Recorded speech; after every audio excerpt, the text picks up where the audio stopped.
여러분 안녕하십니까. 경제현장 오늘 고광철입니다. 오늘의 주요 뉴스 전해드리겠습니다.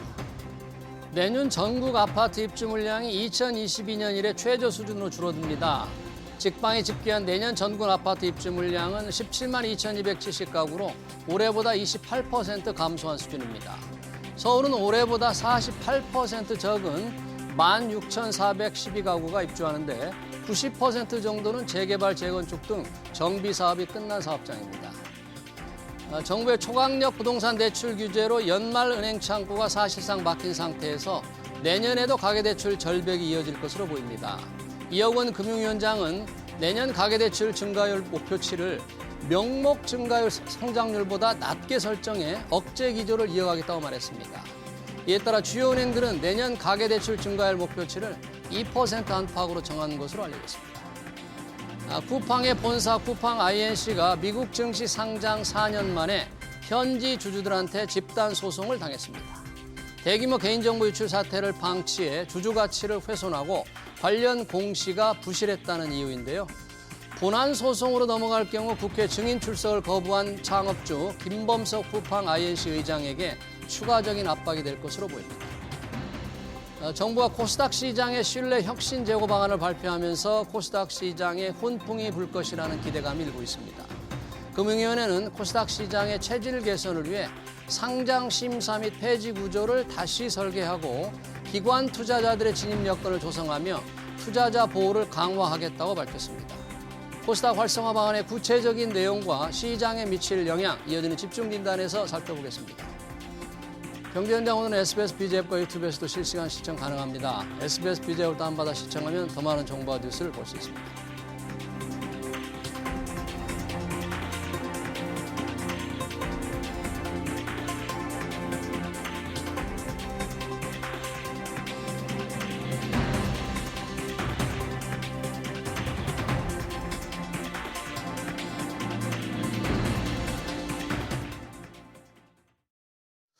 네, 정부가 코스피 4천의 온기를 코스닥 시장으로도 확산시키기 위해 활성화 방안을 추진합니다. 상대적으로 소외됐던 코스닥이 정책 기대감에 힘입어 천스닥으로 올라설지 기대감이 커지는데요. 그동안 코스닥 시장위원회를 만들고 코스닥 벤처펀드도 출범시켰지만 반짝 효과에 그치고 말았죠. 천스닥에 대한 기대감 이번엔 현실이 될지 두 분과 얘기 나눠보겠습니다. 원상필 한국항공대 경영학부 교수, 황세훈 자본시장연구원 선임연구위원 나오셨습니다. 오십시오. 네, 안녕하십니까. 반갑습니다. 자, 코스닥에 대한 기대감이 높습니다. 금융위원회가 코스닥 시장 활성화 방안을 이제 만든다고 했는데요. 그 방향이 공개가 됐죠. 구체적인 얼개가 나왔는데 아무래도 올해 코스피는 상당히 큰 폭의 상승률을 기록했는데 코스닥은 코스피의 상승률의 이제 절반에 그쳤습니다. 상대적으로 부진했는데 왜 코스피에 비해서 코스닥이 이랬는지 우선 황세훈 연구위원님께 한번 물어보고 싶네요. 왜 상대적으로 이렇게 부진했을까요? 일단 시장에 구조적인 조금 문제점이 있다고 봐야 될 것 같고요. 구조적인 문제요? 네, 일단 그 코스닥 시장에서 가장 중요한 문제점 중에 하나로 지적되는 부분은 기관 투자자들의 참여가 상당히 저조하다라는 부분으로 말씀드릴 수가 있습니다. 예. 코스피 시장 같은 경우에는 외국인 투자자와 기관 투자자의 참여가 상대적으로 훨씬 더 활발하다고 볼 수가 있는데 예. 반면에 코스닥 시장은 여전히 개인 투자자 중심으로 해서 운영이 이루어지는 투자가 이루어지는 그런 이제 시장이라고 평가를 할 수가 있죠. 예. 사실 기관 투자자들의 자금력, 정보력이 개인 투자자들에 비해서 훨씬 더 크다라는 것이 일반적인 이제 시장의 평가인 거고요. 예. 그리고 상대적으로 개인 투자자들은 단기 투자 중심의 그런 이제 투자 문화를 가지고 있습니다. 이렇게 이제 단타 중심의 투자 문화가 이루어지다 보면 네. 기업들에 대한 그 펀더멘탈에 대한 근본적인 평가 뭐 이런 부분들보다는 오히려 당장 내일 또는 모레 오늘 주가가 오를 수 있느냐 없느냐 뭐 이런 부분들에 조금 집중할 수밖에 없단 말이에요. 네. 그러다 보니까 펀더멘탈에 대한 그런 이제 고민들보다는 단기적인 수급상의 이런 요소들에 대한 고려들이 더 많이 이루어졌던 것이 사실이라고 볼 수가 있죠. 네. 이렇듯 기관 투자자, 안정된 기반을 가지고 있는 자금 기반을 가지고 있는 기관 투자자들의 참여는 상대적으로 부진하고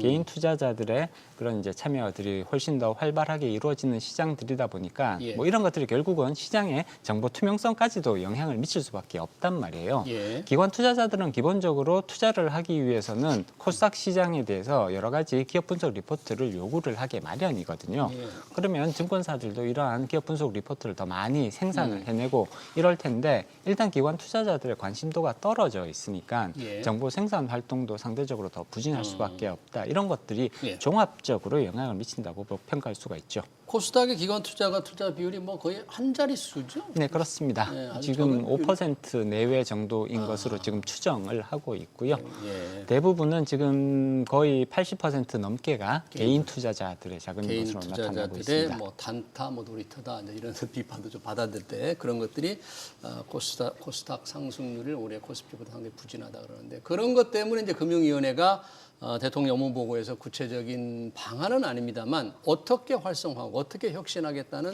전체 그림은 좀 보여준 것 같아요. 원상필 교수님이 어떻게 지금 정확하게 금융위원회 구상이 뭡니까? 코스닥 시장을 어떻게 활성화시키겠다. 방안이 뭔가요? 네, 사실 매번 반복되고 있는 또 같은 얘기를 또 같은 금융위가 얘기예요? 그대로 또 반복하고 있는 상황인데요. 예. 상장 폐지 요건을 강화하겠다. 상폐 요건 강화하겠다. 그다음에 연기금과 기관 투자자들의 투자를 유도하겠다. 지금 말씀하신 기관 투자 비용이 워낙 적으니까. 맞습니다. 그다음 문제가 되고 있는 뭐 기술 특례나 또는 성장 기업의 상장 요건을 손보겠다. 예. 예. 그리고 독립성을 강화하겠다라고 하는 얘기들인데 예.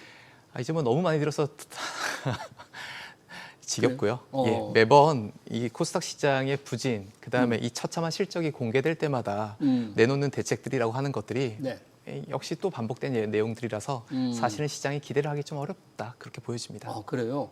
그런데 이 방안이 발표됐던 게 구체적인 방향 발표가 지난주 이제 금요일에 코스닥 시장 좀 올랐고 또 오늘도 좀 코스닥 시장 오른 거는 개인들이 좀 기대감이 좀 있지 않을까요? 이런 거에 대한 기대감이 좀 어떻습니까? 네, 일단 코스닥 시장에 대한 기대감, 주가 상승에 대한 기대감은 지금 상당 부분 형성되고 있다 이렇게 평가할 수가 있습니다. 사실 11월 이후의 예. 기간을 중심으로 해서 살펴보면 코스닥 시장의 주가 상승률이 그래도 상당히 꾸준하게 이어지고 있다 이렇게 평가를 할 수가 있거든요. 예. 그리고 이 코스피 시장의 상승률이라는 게 사실 코스닥 시장에도 일정 부분 영향을 미칠 가능성은 어느 정도는 있다라고 평가를 해야 될 것 같고요. 예. 전체적인 기업의 그 펀더멘탈이 그렇게 완전히 크게 차이가 난다라고 평가하기도 좀 어렵거든요. 그렇기 때문에 시장의 기대감은 오히려 조금씩 이제 커지고 있는 것이 아니냐 이렇게 평가를 해야 될 것 같습니다. 예. 특히나 앞서도 말씀드렸듯이 이제 기관 투자자들의 자금을 적극적으로 코스닥 시장으로 유입시킬 수 있느냐 이 부분은 사실 코스닥 시장의 활성화 또는 성공, 추가적인 성공에 있어서 굉장히 중요한 부분이라고 평가를 할 수가 있거든요. 기관 투자자들 이전까지는 사실 기관 투자자들은 대부분 코스닥 시장을 굉장히 제한적으로만 접근을 해 왔었거든요. 예. 그 투자 대상을 선정을 할 때 예. 코스닥에 있는 기업들은 대부분 투자 대상에서도 아예 빠져버리는 네. 이런 이제 관행들이 계속해서 이어져 왔단 말이에요. 이런 상황에서는 기관 투자자들이 코스닥 시장에 관심을 가지기가 대단히 어려운데 이런 기본적인 그 투자 대상 선정이라든지 네. 그다음에 성과 평가에 있어서 코스닥 시장을 조금 더 적극적으로 반영해주겠다 뭐 이런 부분들의 제도적인 뒷받침이 이루어진다면 기관 투자자들의 자금 유입이 확대될 가능성을 우리가 충분히 생각해 볼 수가 있는 거고요. 네. 그렇다면 조금 더 체질적인 개선이 발생할 수 있다라고 이제 시장에서는 보고 있는 거죠. 그러면 기관 투자가들 유입시키는 게 중요하다고 말씀을 해주셨고 또 정부도 그런 방향으로 간다는 건데 기관 투자가들은 뭐 국민연금도 있을 거고 가장 중요한 국민연금도 있을 거고 다른 기금들도 있을 텐데 지금은 기관 투자가들이 못하는 예를 국민연금이 코스닥에 투자를 못하는 게 어떤 규정이 있을 텐데 비율이라는 게 뭘 바꾸면 뭐 기준 평가를 어떻게 바꾸겠다는 게 정부 금융위원회 생각이고 이게 바꾸는 걸 뭘 바꾸면 실제 투자가 늘어나는 겁니까? 네, 그러니까 지금 이제 식당에 손님이 없는 거죠. 그러면 뭐가 문제입니까? 코스닥이라는 식당에 손님이 없다. 맞습니다. 그럼 뭐 반찬이 맛이 없거나 뭐 음식이 맛이 없으면 없는 거죠. 맞습니다. 일단 음식이 맛이 없는 거죠. 그다음에 직원들이 불친절합니다. 네. 그다음에 식당의 위치가 매우 동떨어져 있을 때도 찾는 손님이 드물겠죠. 예. 마지막으로 그 옆에 좀 괜찮은 맛있는 식당이 있으면 네. 역시 내 식당은 파리가 날릴 겁니다. 지금 코스닥이 딱 그런 상황이죠. 예. 예, 그러니까 기본적으로 일단 밥이 맛있어야 됩니다. 예. 그러려고 하면 좋은 기업들이 제대로 상장이 돼야 되죠. 좋은 기업들이. 예. 네. 근데 지금 아시다시피 코스닥에 상장된 기업들의 절반이 시가총액이 1,000억이 안 됩니다. 1,000억 미만이다. 3분의 2가 2천억이 안 됩니다. 예. 1조가 넘는 기업들은 다 해봐야 3% 수준입니다. 네. 네. 기업들이나 또는 기관이나 외국인들이 투자를 하려면 예. 최소한 시가총액이 5천억 이상은 돼야지 적어도 한번 사볼까 고민이라도 하는 건데 시총이 5천억은 넘어야 될 텐데. 맞습니다. 네. 지금은 이거 뭐 구멍가게라고도 부르기 힘들 정도로 예. 너무 이 난잡한 상황인 거죠. 예. 그런데 여기서 연기금을 푸시해서 주식 좀 사봐라? 예. 기관 너네들 좀 어떻게 바꿔주면 주식을 사겠니? 네. 밥이 맛이 없는데 뭘 사겠습니까? 어떻게 그 식당을 방문할 수 있겠습니까? 어. 그래서 본질을 바꿔야 되는데 예. 지금 뭐 매번 정부가 반복적으로 본질에 대해서는 이야기를 하지 않고 네. 이를테면 뭐 임대차 계약을 한번 다시 써보겠다 네. 또는 간판을 조금 옆으로 크게 달아보겠다 같은 얘기하면서 네. 또 어떤 불필요한 이유들을 대고 있는 그런 상황이죠. 네, 그러니까 밥이 맛있어야 되듯이 코스닥에 좋은 기업이 많이 있어야 되는데 현재는 뭐 시총도 좀 작은 기업들이 널려 있기 때문에 기관들이 조금 쉽게 입질, 뭐 투자하기 어렵다 그러는데 일단 국민연금의 정부가 무슨 기준, 수익률 기준을 조금 바꾼다, 평가 기준을 바꾼다고 하는데 이게 어떤 의미가 있는 건가요? 네, 일단 수익률 평가를 할 때 보통 이제 우리가 그 비교 대상을 예. 이제 설정을 하게 되거든요.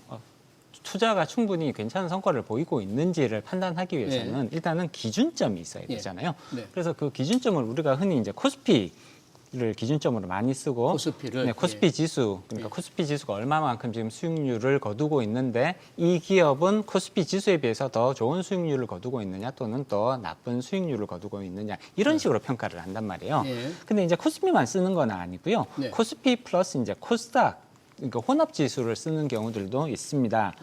근데 이제 실제 운용 벤치마크를 살펴보면 당연히 코스피에 대한 투자분이 많기 때문에 네. 코스피 지수의 비중이 훨씬 더 높게 세팅이 되고요. 예. 코스닥 지수의 비중은 상대적으로 더 낮게 세팅이 됩니다. 네. 그런 상황에서 이제 코스닥 투자가 이루어지게 되잖아요. 예. 그러면 지수에서는 코스피의 비중이 훨씬 더 큰 거예요. 네. 근데 실질적으로 코스닥에 조금 많이 투자를 해봤더니 이게 코스피 지수가 지금 올해를 예를 들어서 예. 보면 코스피 지수는 굉장히 성적이 좋잖아요. 네. 반면에 코스닥을 투자를 했더니 코스닥 지수는 조금 별로란 말이에요. 예. 이렇게 되면 이 벤치마크, 다시 말해서 비교 대상점에 비해서 투자 성과가 굉장히 안 좋게 나올 가능성이 그렇게 평가를 높아집니다. 받게 되니까. 네, 그렇습니다. 예. 그렇기 때문에 이 중에서 코스피 지수가 상대적으로 지금 굉장히 높게 비중 세팅이 되어 있는데 예. 이걸 조금 떨어뜨리고 코스닥의 비중을 높여주게 되면 그 연기금들이 코스닥 기업들에 투자할 때 나중에 평가를 받을 때 네.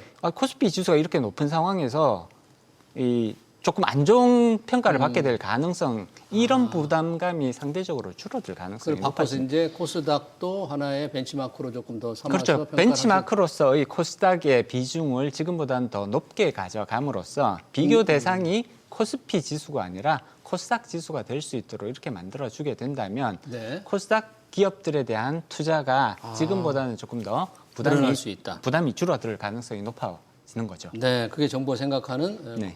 기관 투자가들의 진입력을 확대한다는 게 가장 중요한 현재 지금 기준이네요. 발표된 내용들 중에서는 네. 뭐 이 부분이 이제 기관 투자자들의 참여를 촉진할 수 있는 그런 방안으로 지금 평가를 받습니다. 네, 이제 그렇게 해서 좀 기관들이 조금이 들어와야 될 텐데 들어오려면 이제 좋은 기업이 많아야 된다는 원상필 교수님의 말씀 상당히 공감이 가면서도 지금 이제 좋은 기업이 별로 없다는 지적이신데 우리 시청자 한 분은 그런 얘기를 했네요. 좀 투자자들이 잘 보면 알짜 기업도 좀 있다. 그러니까 좀 찾아내는 선구안을 좀 드리면 알짜 기업도 있다는 댓글을 올려주셨는데 알짜 기업도 당연히 많이 있을 테지만 아까 원상필 교수님 걱정한 대로 우리 코스닥 시총도 낮고 좀 부실한 기업이 많다. 특히 뭐 좀비 기업들이 많아서 이 풍토가 좀 좋지 않다. 물을 흐린다. 이런 비판이 많은데 현재 상장 폐지 기준 이런 게 어떤 좀 문제가 있습니까? 그게 너무 쉽지 않습니까? 상장 폐지가 어떻게 정부는 어떻게 하겠다는 건가요, 이걸? 네, 그 사실 뭐 지금 이제 정부가 매번 네. 본질은 무시하고 네.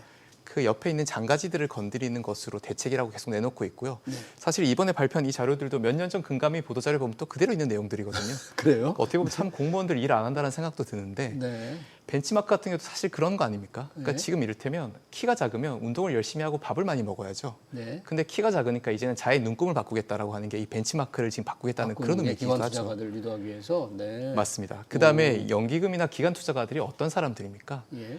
1%의 수익률을 위해서 목숨을 거는 사람들입니다. 네. 투자할 만한 대상 그리고 괜찮은 기업들이 있다라고 하면 그냥 가만히 놔둬도 묻지마 투자가 미친 듯이 들어올 겁니다. 아, 반대로 지금은 예. 그런 기업들이 없기 때문에 거들떠도 보지 않는 거죠. 음. 이를테면 지금 코스닥이 2000년도 초반에 나스닥에 이어서 저희가 두 번째로 만들어진 성장주 시장 아닙니까? 네. 네. 2000년대 초반만 하더라도 저희 코스닥 시장이 나스닥 시가총액 대비 10분의 1이었습니다. 네. 그때는 꽤 그래도 규모가 있었죠. 10분의 나스닥이 10분의 1이었는데 지금은 지금은 1%가 안 됩니다. 100분의 1도 안 됩니다. 나스닥이 그 사이에 그렇게 시총이 불어난 거죠. 맞습니다. 나스닥은 성장했고 코스닥은 쪼그라든 거죠. 예. 네, 근데 여기서 다시 또 눈금을 바꿔가지고 키를 한번 키워보겠습니다라고 하고 있으니 네. 참 한심하고 네. 답답하다 이렇게 볼 수 있겠습니다. 그러네요. 국민 연기금들이 뭐 특별한 기준을 바꾸지 않아도 좋은 기업이 있으면 투자를 할 텐데 실제 여러 기업들이 코스닥에 상장해 있는 수백 개의 기업들 중에서 이미 조금 걷어냈으면 상장 폐지를 했으면 하는 기업들이 많이 섞여 있다. 그래서 퇴출을 강화한다는 건데 이 퇴출 절차는 어떻게 하면 좀 정부는 구상을 하고 있는 어떻게 강화를 하겠다는 건 혹시 좀 나왔습니까? 네, 일단 시가총액 기준 뭐 이런 부분들을 조금 이제 점검을 하겠다라는 쪽으로 지금 시가총액. 방향성. 예. 지금 현재 시가총액 그러니까 상장 폐지를 위한 시가총액 기준은 40억 원 정도 되거든요. 40억 원. 예, 40억 원. 예. 근데 이제 40억 원은 지나치게 낮은 수준이다. 예. 이 수준을 조금 더 올려서 150억 원 정도로는 이제 높일 필요성이 있다. 이렇게 이제 150억 예, 이요? 지금 네. 상향 조정을 하겠다라는 것이 이제 기본적인 방향성이라고 말씀드릴 수 있을 것 같고요. 예. 그리고 이제 상장사가 이제 이러한 시가총액, 그다음에 이제 매출액을 기준으로 해서 이제 상장 폐지를 결정을 하겠다라고 했었는데 이렇게 시가총액 기준을 150억 원 정도로 조정을 하게 되면 2029년까지는 코스닥 상장 기업의 약 9.5%, 한 160개 정도의 코스닥 기업들이 2029년까지 퇴출될 가능성들이 있지 않겠느냐. 열에 하나가 좀 퇴출 위기를 맞을 수 있다 그런 거네요. 시총을 못 키우면. 시총을 못 키우면 그렇습니다. 네. 그래서 현재로서는 지금 이제 진입 장벽은 지금 많이 낮아져 있는 상태거든요. 그리고 예. 기술 특례라는 그런 이제 제도들도 도입이 되어 있고, 근데 네. 이렇게 진입 장벽이 낮아졌을 때 정상적으로 운영이 안 되고 있는 회사들의 퇴출도 조금 강화될 필요성이 있는데 네. 이 부분은 사실 상당히 미흡했던 것이 사실이고, 퇴출이. 미흡했던 것이 사실이거든요. 음. 퇴출을 통해서 거기 쉽게 말하면 이게 구조 조정의 개념인 거잖아요. 그러니까 필요한 자원들을 더 효율적인 기업들에게 네. 배분을 시킬 수 있도록 만들어줘야 되는데 이런 부분들이 조금 미흡했다라는 판단하에 예. 상장 폐지 기준은 지금보다는 조금 더 강화해서 네. 엄격하게 집행하겠다라는 것이 기본적인 방향성입니다. 그러네요. 시총이 너무 낮은 이 코스닥 기업들은 좀 긴장을 해야 되겠네요. 아직 이제 구체적인 안이 발표되고 물론 이제 뭔가 좀 시간을 좀 주겠지만 네네. 그 시간 안에 어떤 일정 기준을 넘지 못하면 퇴출될 위험을 각오를 해야 된다는 건데 진입 문턱은 상당히 지금 아까 조금 낮은 상태라는데 이게 그러면 퇴출을 강화하면 진입 문턱을 조금 더 조금 낮춰서 많은 기업들이 좀 들어올 수 있게 일단 문을 열어두는 방향으로 가게 되나요? 어떻게 지금 생각을 하고 있을까요? 그러니까 이제 진입과 퇴출이 모두 다 네. 빠르고 원활하게 진행이 돼야 되는데 예. 기본적으로 이제 진입은 많이 쉬워졌죠. 왜냐하면 네. 국내에 있는 비상장 기업들이 상장이 돼야지 어쨌거나 비상장 시장에 또 이 자금이 회전될 거 아닙니까? 예. 그러니까 어쨌거나 성장 기업들을 계속적으로 끌고 가기 위해서는 또 벤처 캐피털의 엑시스를 도와주기 위해서는 코스닥 상장이 필수적이라서 네. 상장 문턱은 많이 낮아져 있는데 예. 그렇게 해서 사실은 들어오지 말았어야 될 기업들까지 막 들어왔단 말이에요. 아, 네. 문턱을 낮추다 보니까요. 맞습니다. 네. 특히 기술성 평가라고 하는 게 너무 엉터리였죠. 기술 상장 특례. 맞습니다. 왜냐하면 지금 뭐 대부분이 거의 바이오 기업들인데 네. 예. 바이오 기업들 같은 경우에 애초에 자기들이 약속한 실적을 달성한 기업이 10개 중에 1개도 안 되거든요. 그래요? 예. 네. 마일스톤까지 저희가 같이 보게 되면 예. 20개 중에 1개도 약속을 안 지켰습니다. 네. 물론 이제 저희가 신약이라고 하는 좀 특수성이 있으니까 네. 또 자본시장 기본적으로 좀 긍정 편향이 있다 보니까 네. 실적이 좀 빗나갈 수는 있겠죠. 네. 하지만 내년에 수백억 적자를 내는 기업들이 예. 당장 올해 대규모 흑자라고 포장을 해서 들어온단 말이에요. 오, 이건 사실 어떻게 보면 사기에 가깝죠. 그러네요. 근데 지금 거래소가 이런 것들을 전혀 스크린을 못 하고 있습니다. 걸러내지 못한다. 네. 그리고 이런 것들이 반복되니까 투자자는 어떻게 생각하는 거죠? 예. 내가 매번 이거 손해를 보고 매번 속는구나. 그럼 공모 가격도 터무니없이 높게 설정될 가능성이 높은 거잖아요. 그러면. 그렇죠. 왜냐하면 네. 저희가 상장된 이후에 1년 후의 주가를 봤을 때 예. 공모가 대비 1년 후 주가가 공모가를 상회하고 있는 기업이 역시 10%가 안 되거든요. 10개 하나밖에 안 돼요? 맞습니다. 네. 그러니까 이거는 사실 공모 평가 자체도 엉터리였다는 거죠. 예. 근데 이런 것들을 저희가 10년째 겪고 있지 않습니까? 네. 투자자들이 지극히 이성적이라고 하면 이런 시장은 하루빨리 떠나는 게 정상적이죠. 네. 이게 그러니까 참 당연히 이 식당에는 손님이 없습니다. 그러네요. 참 그래도 남아서 이게 개인들이 한 80% 투자 비중을 차지한다고 그러니까 그분들의 뭔가 이 자산을 부풀려주기 위해서는 깨끗하게 정화를 해서 구조조정을 한다는 게 정부 생각인데 그래서 퇴출 요건을 강화하면서 동시에 아까 진입 요건도 조금 조정을 하는 게 기술 특례 제도를 개선한다고 하는데 사례를 들은 게 그런 거더군요. AI 뭐 ESS 우주 산업에 좀 맞춤형 특례 제도다 이런 걸 구상한다는 이건 무슨 뜻인가요? 조금 특례 평가에 있어서 전문성을 높이겠다라는 그런 취지로 이해를 해주시면 좋을 것 같습니다. 예. 일단 이제 코스닥 시장에 대해서 여러 가지 이제 부정적인 견해들이 많이 시장에 나오고 있는 것은 그러니까요. 사실입니다만 예. 코스닥 시장은 우리나라 경제에 있어서 굉장히 중요한 시장이라는 것은 부인하기는 어렵습니다. 우리의 미래 성장 산업, 미래 네. 먹거리 산업들이 계속해서 여기서 나올 가능성이 대단히 높다. 그리고 지금 코스피 시장에 상장되어 있는 중요 기업들, 예를 들어 뭐 네이버라든지 카카오라든지 다 시장은 코스닥 시장에서 했단 말이에요. 카카오도 코스닥에서 이전한 거죠? 그렇습니다. 네. 셀트리온 같은 경우도 대표적인 셀트리온. 케이스잖아요. 네. 그렇기 때문에 미래의 성장 산업들이 코스닥 시장에서 출발을 해서 성장을 하고 이것이 국가 경제에 중요한 역할을 차지하게 되는 그런 이제 모습으로 발전해 나가는 뭐 이런 가능성을 상당히 가능성은 오히려 높다고 평가를 할 수가 있죠. 그렇기 예. 때문에 이런 부분들에 대한 지원은 반드시 필요하다고 말씀드릴 수가 있는 거고요. 예.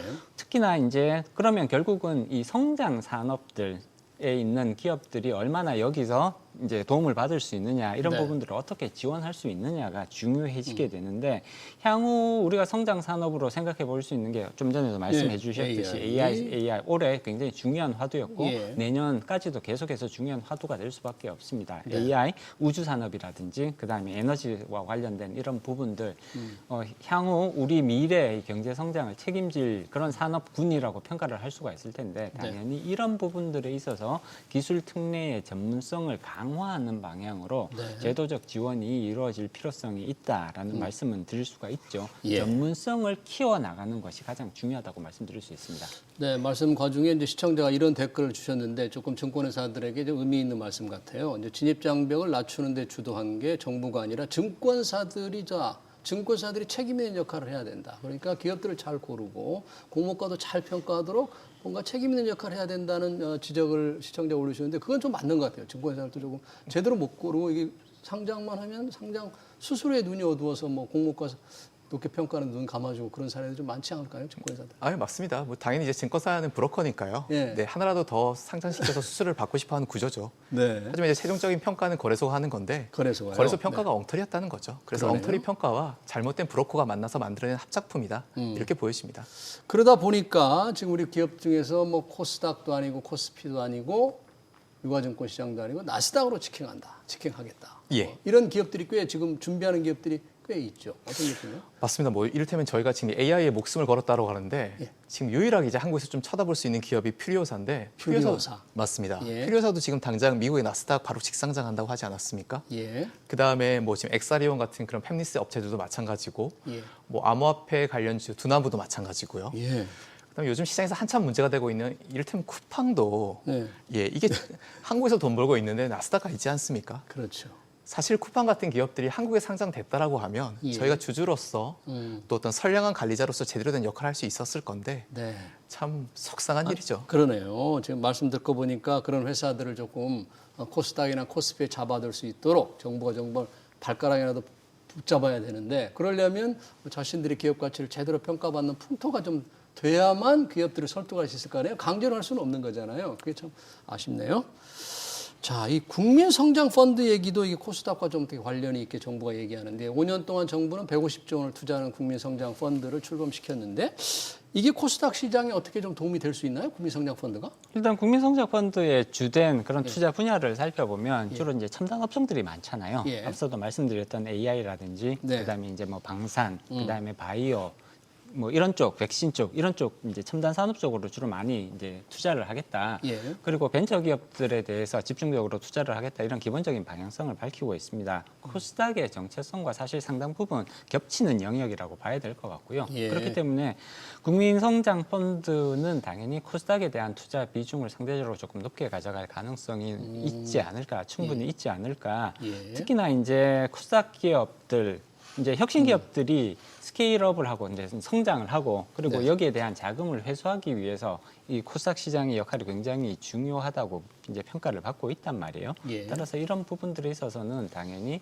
코스닥 시장, 국민성장펀드는 코스닥 시장에 상대적으로 조금 더 높은 비중으로 투자를 집행할 가능성들이 있지 않겠느냐 예. 이렇게 평가할 수가 있습니다. 네, 실제 국민성장펀드가 자금 지출이 되기 시작하면은 코스닥에 조금 훈풍을 좀 불 수도 있겠네요. 정부가 또 주장하고 있는 게 추진한다는 게 코스닥 시장 본부의 뭐 독립성과 자율성이다. 지금 한국거래소 내부에 본부 형태로 돼 있는 것 같은데 혹시가 뭐 정부가 생각하는 건 이거를 자회사로 만든다는 겁니까? 아니면 어떻게 해서 독립성과 자율성을 높이겠다는 거죠? 그렇게 하면 어떤 걸 기대하고 이런 정책을 예상하는 건가요? 이것도 참 앵커님 참 답답한데요. 답답해요? 네. 그러니까 뭐 지금 이제 뭐 인사 문제나 또는 상장 퇴출 이런 것들이 자유롭지 않은 이유가 네. 눈치를 보고 있기 때문에 그렇다. 그러니까, 예. 코스닥 본부에서 눈치를 맞습니다. 본다 이거죠? 그러니까 이제 네. 눈치 안 볼 수 있게 얘를 따로 떨어뜨려 놓겠다라고 하는 건데 예. 그렇게 해서 자율성을 주겠다, 독립성을 주겠다라고 하는 건데 이거 사실 말이 안 되는 얘기지 않습니까? 왜요? 뭔가 이게 제도를 좀 제대로 자기들 나름대로 만들어가는 조금 그런 면에서 조금 독립성이 커지면 낫지 않을까요? 그러니까 정부로부터의 독립성을 강화하겠다고 하는 건데 예. 그럼 이게 지금 이제 이렇게 코스닥 시장 본부를 별도로 자회사로 바꾸게 되면 독립성이 생기나요? 이를테면 예. 지금 국내 은행들은 민간 기업입니까? 정부의 공기업입니까? 민간 기업이죠. 100% 민간 기업이죠. 네. 하지만 국내 기업들이 정부의 통제를 안 받고 있습니까? 강력한 통제를 받고 있죠. 네. 완전한 민간 기업들도 네. 정부의 손아귀로부터 벗어나지 못하고 있습니다. 음. 그런데 공무원들로 구성된 조직을 네. 그냥 자회사로 뒀다가 위원회로 바꿨다가 이걸 다시 본부로 넣었다가 네. 이렇게 이름표 바꾸는 걸로 해가지고 독립성이 생길 수 있습니까? 그런 면에서 조금 의구심이 든다 이거죠, 이 정책에. 역시 매번 반복됐던 얘기고요. 예. 이걸 통해서 전혀 독립성을 회복하지 못했다는 게 매번 네. 증명됐는데 또 같은 얘기를 하고 있기 때문에 역시 공무원들은 몇 년 전 자료를 그대로 가져와서 복사하고 또 이랬다라고 주장하고 있다. 이렇게 보입니다. 네, 공무원들 열심히 지금 밤새워가면서 안을 마련했을 것 같은데 과거 자료와 많이 비슷한 측면이 있군요. 뭔가 좀 정책이라도 좀 더 구체화할 때 새로운 아이디어가 많이 들어가기를 좀 기대해 보는데 여튼 그래도 시장은 이런 코스닥 시장 활성화 방안이 하나씩 구체화되면 이제 내년부터 좀 구체화될 것 같은데 그러면 뭔가 이제 코스닥 지금 천스닥 기대감이 좀 올라오고 있는데 이럴 가능성을 어떻게 보십니까? 지수를 좀 전망한다는 건 좀 쉽지는 않습니다만. 네, 이 추가적인 상승 가능성은 오히려 조금 이제 높아지고 있는 것이 아니냐 이렇게 높아지고 평가를 있다. 해야 될 것 같고요. 예. 천스닥의 달성 가능성은 사실 굉장히 현실적으로 달성 가능성이 꽤 있다라고 평가를 해볼 수가 있을 것 같습니다. 현재로서는 시장 전망은 상당히 긍정적이라고 봐야 될 것 같고요. 예. 이제 가장 먼저 내년 경제 성장률은 올해보다는 훨씬 더 나을 것이다라는 전망이 지배적입니다. 올해 네. 경제 성장률이 1% 내외 정도 되는 거잖아요. 예. 근데 내년도는 1.9에서 2.0%의 경제 성장률 달성이 가능할 것이다. 전반적으로 경기가 회복되는 방향으로 갈 가능성이 높고 이것은 예. 결국은 기업의 실적이 개선될 가능성을 의미하는 것이니까 이거 네. 자체로도 코스닥 시장에는 조금 더 긍정적인 전망이 가능할 것인데 여기에 플러스 정부의 정책적인 지원 의지가 상당히 강하다고 평가를 해볼 수가 있거든요. 네. 이러한 부분들까지 감안을 하면 사실 올해 코스피 시장이 4천을 돌파할 것이라고 네. 예상했던 투자자는 아무도 없었단 말이에요. 네. 그렇기 때문에 이러한 정책적 지원, 시장 개선을 위한 노력들이 4천까지 올라가는 그런 결과로 이어졌듯이 네. 코스닥 시장에서도 이러한 적극적인 정부의 정책적 지원이 천스닥을 달성하게 만드는 중요한 이제 동력으로 작용할 가능성은 충분하다고 평가를 하고 있습니다. 네. 우리 교수님께서 한번 물어봐야 되겠네요. 원상국 교수님께서 전반적인 코스닥 시장의 전망 그리고 기왕이면 이런 이제 제도가 활성화되는 게 구체화되면 이 제도의 효과를 받을 수 있는 뭐 업종이랄까 어떤 특별히 자금이 더 몰릴 수 있는 분야랄까 이런 것까지 좀 말씀해 주시면 고맙겠네요. 저는 뭐 천스닥 충분히 갈 수 있다고 생각합니다. 근데 그 이유는 뭐 기업의 실적이 좋아져서거나 또는 정부가 제대로 일을 해서 간다고 생각하지는 않고요. 예. 이를테면 지금 뭐 베네수엘라나 아르헨티나 증시 매년 수백 %씩 오르고 있습니다. 그랬나요, 거기가? 그렇습니다. 이런 나라들 지금 주식 시장이 미친 듯이 폭발하고 있는 이유가 예. 이 나라 기업들의 기업이 좋아서 그렇습니까? 뭔가요? 또는 정부가 제대로 일을 해서 그렇습니까? 이유가 뭐예요? 그냥 엄청난 유동성이죠. 돈이 풀려서. 맞습니다. 네. 근데 지금 한국 M2 증가율 보면 사실 미친 듯이 공포스러운 수준이거든요. 네. 그래서 어떻게 보면 저는 코스닥 왜 갈 수 있느냐? 네. 유동성이 흘러넘쳐서 한 번쯤 시장이 움직일 수는 있겠다. 유동성의 힘으로요. 예. 네. 그렇지만 사실은 유동성으로 올랐던 건 또 곧 버블이 터지고 언제든 꺼질 수 있으니까요. 네. 오르면 오르는 대로 또 아니면 지금처럼 이렇게 외면받으면 외면받은 상태로 참 불편한 상황이구나 이렇게 네. 보여지고 기본적으로 이제 국내 투자자들이 너무 똑똑합니다. 그렇죠. 네. 그렇지 않습니까? 네. 코스닥에 투자할까 나스닥에 투자할까 네. 어디 투자하시겠습니까? 네. 네, 이건 동네 구멍가게 갈지 아니면 신세계 백화점을 갈지에 대한 결정이기 때문에 네. 사실은 고민거리가 안 되는 거죠. 네, 그렇게 우리가 코스닥 시장 활성화를 빨리 구체화해서 서학개미 외국을 쳐다보는 우리 서학개미들을 국내 시장으로 돌리도록 좀 노력을 해서 우리 좋은 기업들이 좋은 가격을 평가를 받았으면 좋겠습니다. 코스닥 시장 활성화 방안 관련 토론 여기서 마치겠습니다. 지금까지 원상필 한국항공대 경영학부 교수 황세원 자본시장연구원 선임연구위원이었습니다. 고맙습니다. 수고하셨습니다.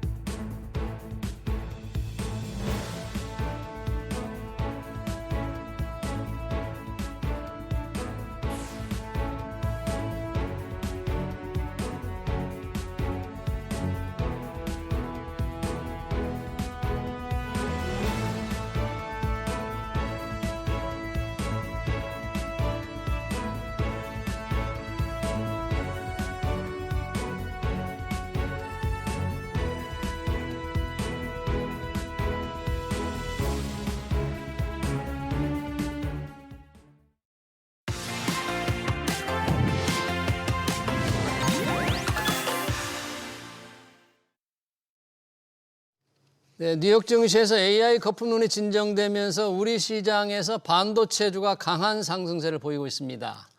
연말 산타랠리가 찾아올지 내년 증시 변수까지 허재환 유진투자증권 리서치센터 상무 모시고 들어보겠습니다. 상무 어서 오십시오. 네, 안녕하십니까.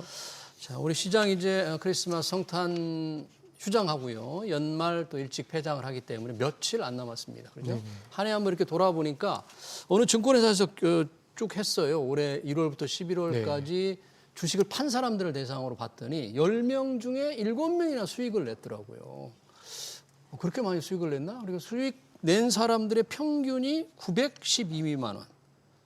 이렇게 많이 올른 거예요? 이렇게 많이 번 거예요, 실제로? 근데 그 내용을 좀 자세히 뜯어보시면은 네. 이제 10명 중에 7명은 그렇게 투자를 해서 수익을 냈지만 네. 33% 그러니까 3명 정도? 네, 3명 정도는 또 평균 한 680만 원 정도 네. 손실이 났습니다. 아니 7명이 수익을 내고 3명이 손실이니까 굉장히 수익을 많이 낸 거 아니에요?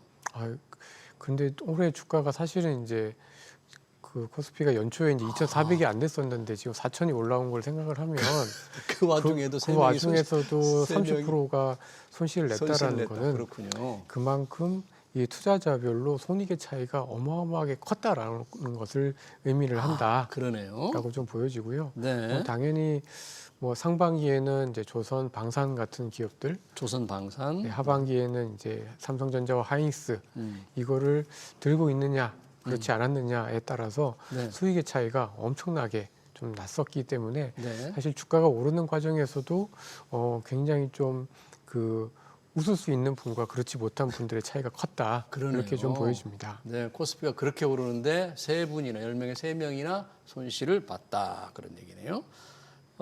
주요 종목 중에서 가장 많이 오른 부분이 역시 삼성전자 SK 하이닉스입니까? 큰 종목에서는? 그러니까 특히 하이닉스 같은 경우에는 상반기에도 거의 뭐 100% 넘게 올랐는데 예. 하반기에 더 오르면서 굉장히 좀 어떻게 보면 주가가 폭발하는 정도의 모습을 좀 보였었던 것 같은데 네. 좀 재밌었던 거는 이 코스피 같은 경우에는 의외로 또 두산 에너빌리티 같은 기업도 되게 좋았었고 예. 효성중공업 전력기기, 변압기를 전력기기. 만드는 이 효성중공업 주가가 또 한 3,400% 가까이 올라서 네. 그야말로 기염을 토했다. 네. 이렇게 좀 볼 수 있을 것 같습니다.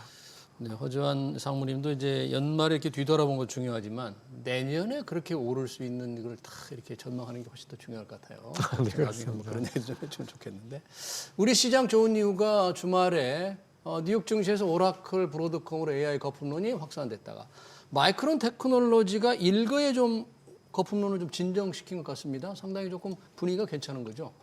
네, 그렇습니다. 네. 그러니까 어떻게 보면 이제 뭐 브로드컴이나 마이크론이나 사실 이제 이 반도체 특히 지금 문제가 되고 있는 데이터 센터의 어떤 이걸 통해서 네. 돈을 벌고 있느냐, 돈을 벌고 있지 벌고 못하느냐를 가늠할 수 있는 네. 가장 민감한 변수인데 뭐 브로드컴도 실적이 굉장히 좀 좋았었고 예. 물론 이제 AI 칩에 대한 이익률이 그렇게 높진 않다라고 해서 좀 찬물을 끼얹었긴 했습니다만은 예. 실적은 좋았었고 마이크론 역시 엄청나게 뭐 예상을 한 144억 달러 다음 분기 이번 분기 매출을 예상을 했는데요. 예. 한 180억 달러 이상 매출이 늘 거다라고 어. 얘기를 하면서 예. 엄청나게 이번 분기 매출에 대한 전망치를 크게 올려 버렸습니다. 네. 이러면서 결국은 AI 거품론이 뭐 계속 있었다가 꺼졌다가 뭐 계속해서 좀 반복이 되고 있는 상황인데 네. 결국은 이게 그 어떤 AI가 이제 버블이냐 네.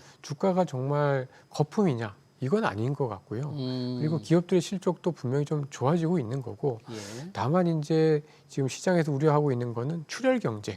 출혈 경쟁. 네. 너무나 이제 예를 들어서 뭐 빚을 내서라도 데이터 센터를 짓는 등 이런 이제 출혈 경쟁 예. 그리고 출혈 경쟁이 아무래도 이제 이어지게 되면은 아무래도 뭐 나가 떨어지는 기업들이 생길 수밖에 없다 보니까 예. 이 투자에 대한 지속성을 우려를 하는라는 점에서 보면은 사실 이거를 거품이라기보다는 네. 그냥 속도 조절 정도의 어떤 우려가 좀 있는 게 아닌가라는 생각이 좀 들고요. 네. 여전히 그래서 AI나 특히 반도체 정도의 어떤 실적은 여전히 굉장히 좀 양호했다. 그리고 이러한 실적이 좋아지는 것을 감안하면 현재 주가가 별로 비싸지 않다. 네. 이렇게 좀 봐야 될 것 같습니다. 네, 이제 출혈 경쟁에서 아까 말씀하신 대로 나가 떨어지는 기업이 누구냐. 그런 기업들은 잘 골라내는 선구하는 좀 필요하겠네요. 네, 서로 그렇습니다. 긍정적으로 투자하는데 어떤 기업은 수익도 제대로 못 나고 과도한 차입으로 인해서 손을 들 수 있는 기업들은 좀 피해야 될 것 같습니다. 사실 최근에 관심을 모았던 게 이게 전기차 분야입니다. 아주 안 좋은 뉴스가 나왔죠. 포드, 네네네. 원성차 업계 중에 제일 큰 데 중에 하나인데 전기차를 획기적으로 줄이면서 그런 거잖아요. 배터리 업계가 다시 또 충격을 받아서 뭔가 좀 배터리 업계의 미래가 좀 살아나는가 싶더니 이 영향이 조금 앞으로 좀 계속 될 것 같습니까? 어떻게 봐야 될 거예요? 사실 굉장히 좀 뭐 악재라고 좀 봐야 될 것 같고요. 네. 그러니까 이제 어떻게 보면 앞으로 진행될 수 있는 어떤 매출에 대한 기대감이 확 떨어진다는 점에서 예. 분명히 좀 악재다라고 좀 봐야 될 것 같습니다. 네. 근데 그렇지만 예. 지금 최근에 이제 미국 시장을 동향을 보면 이런 전기차 매출은 조금 어렵긴 합니다만은 예. 하이브리드 쪽에서 매출이 좀 늘어나면서 하이브리드요. 전반적으로 이제 이게 뭐 업계 전체의 어떤 그 굉장히 좀 악재라기보다는 네. 2차 전지 그리고 이제 전기차 네. 이런 쪽이 좀 국한된 이슈가 아닌가라고 좀 보여지는데요. 네. 근데 그럼에도 불구하고 2차 전지나 이제 그 전기차 같은 경우에 최근에 어떤 기업들의 실적들을 보면은 네. 그래도 작년 그리고 올해 상반기에 비해서는 조금씩 나아지고 있는 거는 맞는 것 같습니다. 나아지고는 있는데. 네.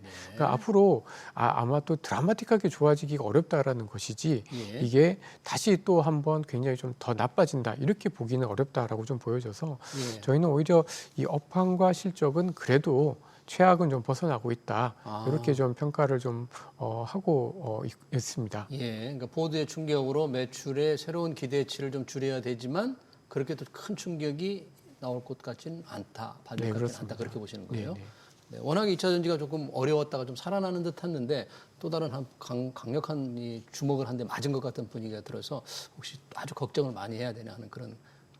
그리고 특히 내년 같은 경우에는 또 이제 트럼프 대통령이 이제 중간 선거를 앞두고 있잖아요. 예, 근데 지금 이제 중간 선거를 앞두고 트럼프 대통령의 지지율이 떨어지고 있단 말이에요. 네, 근데 아무래도 이제 이번 중간 선거에서는 하원은 아무래도 이제 민주당이 넘겨준다. 좀 더 가져갈 가능성이 높고 예. 상원은 이제 3분의 1만 선거를 하기 바꾸니까. 때문에 이제 공화당이 여전히 이제 좀 다수당이 될 것 같은데 네, 근데 이렇게 되면은 네. 아마도 그 동안에 이제 트럼프 정책 뭐 배터리라든지 뭐 신재생 에너지라든지 이런 이 트럼프 정책의 피해주였던 어떤 산업들이 더 나빠지지는 않을 걸로 저희는 좀 볼 수 있을 것 같아서 네. 뭐 전기차 시장 그다음에 2차 전지 업종이 뭐 조금 좋아졌다가 또 나빠졌다가 예. 뭐 포드차 얘기가 나오면서 또 한번 굉장히 많이 힘들어졌습니다만은 그래도 저희는 최악은 좀 벗어나고는 있다.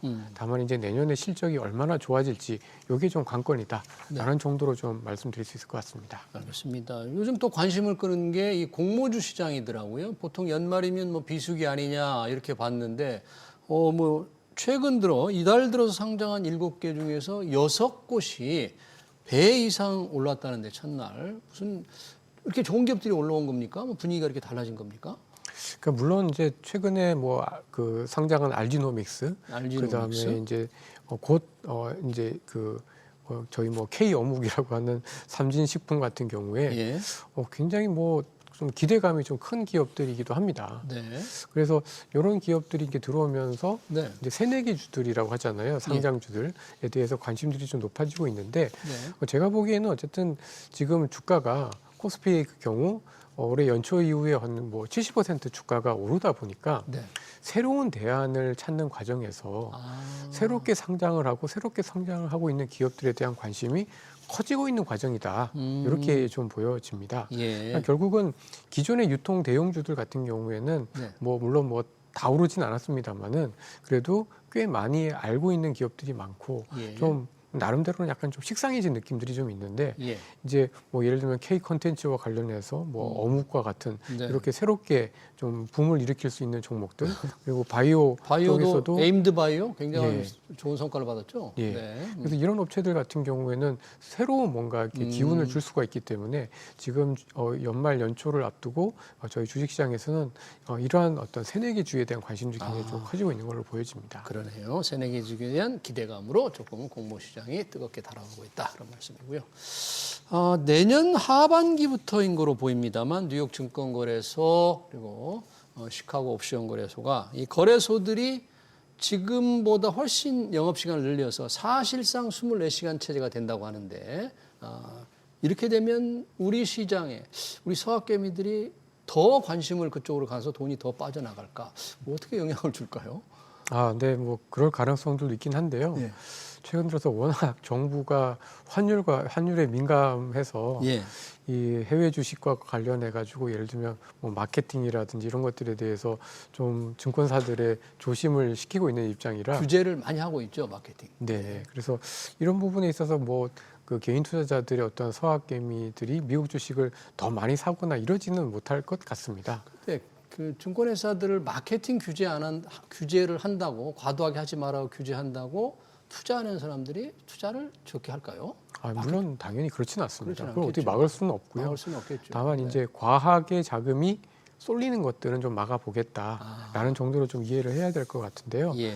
근데 이제 뭐 아무래도 이렇게 24시간 거래를 하게 되면은 네. 뭐 장중에도 저희 국내 주식 시장이 움직이는 과정에서도 예. 해외 주식에 대한 관심들이 굉장히 좀 더 많아지고. 커질 거고 예. 아무래도 그러다 보면은 미국 기술주들의 어떤 흐름에 따라서 국내 주식 시장의 어떤 등락도 더 계속해서 영향을 좀 받지 않을까 이렇게 좀 예상이 좀 즉각 됩니다. 영향을 받을 수도 있겠네요, 주가가. 네, 그렇습니다. 특히 이제 장 마감 이후에는 그동안에는 이제 시간의 거래에서 예. 뭐 한두 시간 정도 움직이는 영향을 좀 많이 받았다고 하면은 예. 이제는 뭐 이렇게 되게 되면 뭐 거의 장 내내 오전 오후 내내 이제 영향을 좀 받을 수 있는 그래서 좀 미국 시장의 영향력이 오히려 더 커질 수 있을 커질 것 수 있다. 같다라고 좀 보여집니다. 그럼 투자자들이 뭐 화면에 2개를 띄워놓고 계속 보느라고 좀 정신이 없겠네요. 하루 종일 자칫하면 투자에 서학개미들은 좀 관심이 네. 많으니까 정부가 아무리 마케팅 규제를 한다고 해서 투자의 열기를 쉽게 꺾기는 어려울 테니까요. 한번 언제 어떻게 시행돼서 실제 우리 투자자들이 어떤 영향을 미칠지 좀 지켜봐야 되겠습니다. 뉴욕 증시에 영향을 많이 미치는 게 우리 AI 거품론이지만 동시에 거품론과 함께 미국의 물가입니다. 왜냐하면 물가에 따라서 다음에 연준이 금리를 내릴 것인가 유지할 것인가 결정을 하는데 11월 소비자 물가가 예상치를 크게 하회하면서 증권 시장이 조금 안도 금리를 내릴 거다 이런 기대감이 있었는데 지금 분위기가 그렇게 정해지는 겁니까? 1월 달 금리나 연준의 금리나 쪽으로? 아니 그렇지는 그렇지 않습니다. 않습니까? 의외로 물가가 굉장히 예상치를 크게 하회를 했음에도 불구하고 1월의 금리 인상 확률은 사실은 25%에서 30%대에 그냥 머물러 있습니다. 아, 인하 확률은? 네네. 네. 그러니까 아, 의외로 그럼 거의 내리지 물가- 않을 거라고 네. 보네요.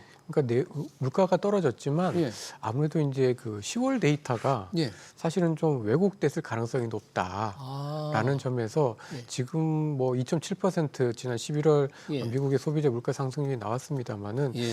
이거보다는 실제로는 조금 더 높았지 않았을까. 정부 셧다운 때문에 뭔가 통계들이 제대로 지금 집계가 잘 안 됐다고 봐야 되겠네요. 네, 그렇습니다. 예.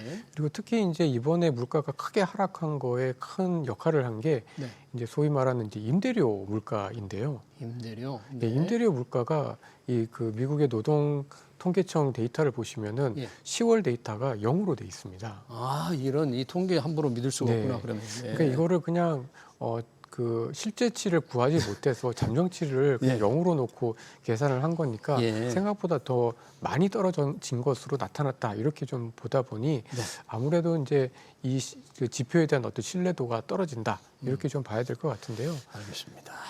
그럼에도 불구하고 저희가 보기에는 최근에 그 미국의 어떤 임대료가 조금씩 떨어지고는 있습니다. 떨어지는 사실이고. 증가율이 떨어지고 있고 네. 또 유가도 지금 네. WTI 기준으로 60불이 안 되지 그러니까요. 않습니까? 네. 그래서 전반적으로 물가가 크게 올라갈 것 같지는 않다라는 거는 확실한 것 같습니다. 네. 그럼에도 미 다음 달 연준의 금리 인하 확률은 아직도 낮다. 인하 확률은 유지될 가능성이 높다고 보는 거죠. 네, 그렇습니다. 자, 지금 증시가 좋으니까 우리 이른바 이제 산타 랠리가 오나 산타 할아버지가 찾아오나 이런 기대감이 있는데 연말 연시에 이제 주가가 오르는 걸 우리가 산타 랠리라고 표현을 합니다만 뭐 그런 건가요? 지금 그렇게 기대를 해야 됩니까? 사실 이제 미국 시장만 보면은 조금 그런 분위기가 있는데 예. 저희는 사실 이제 조금 그렇지는 못한 것 같습니다. 예. 이제 미국 시장은 지난주에 많이 왔다 갔다 좀 흔들거리긴 했지만 네. 그래도 11월 초 이후에 계속 좀 상승을 하면서 네. 거의 사상 최고치에 이제 계속해서 좀 근접해 있는데 예. 뭐 저희도 뭐 큰 그림에서 지난 11월 3일 날 4,200대 올라간 이후에 네. 많이 빠지진 않았지만 그래도 저희는 좀 밑에 있다 보니까 네. 아무래도 이제 그런 산타 랠리에 대한 기대감은 좀 떨어지는 것 같습니다. 네.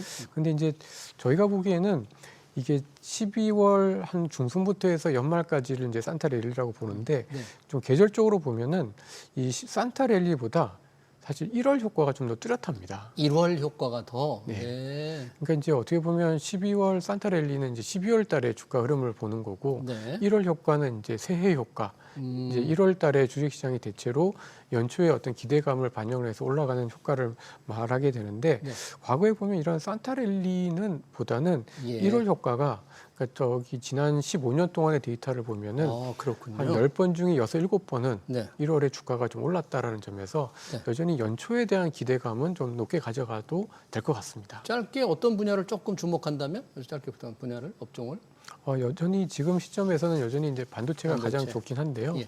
최근 들어서 보면은 상사 자본재, 그 지주사, 지주사 그리고 유틸리티, 유틸리티 그리고 제약 바이오 이런 업종들로도 실적에 대한 기대치들이 조금씩 높아지고 있어서 반도체가 좀 지겹다 하시는 분들은 지주사나 제약 바이오 네. 그리고 뭐 한정과 같은 유틸리티 네. 이런 업종에 관심을 가지는 것도 좋을 것 같습니다. 알겠습니다. 주간 증시 전망 허재환 유진투자증권 리서치센터 상무였습니다. 오늘 고맙습니다.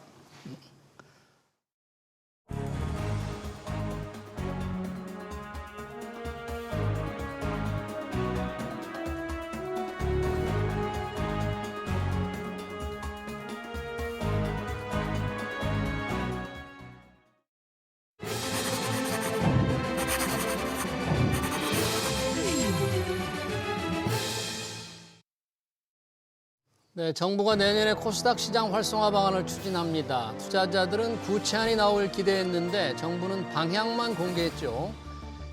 연기금 등 기관 투자자들의 진입을 유도하겠다는 구상이 핵심입니다. 기관들이 코스닥에 적극 뛰어들지 못하는 이유는 여러 가지인데요. 부실 기업이 널려 있고 공시가 투명하지 않고 주가 조작이 빈번하고 주주 환원이 부족하기 때문이죠.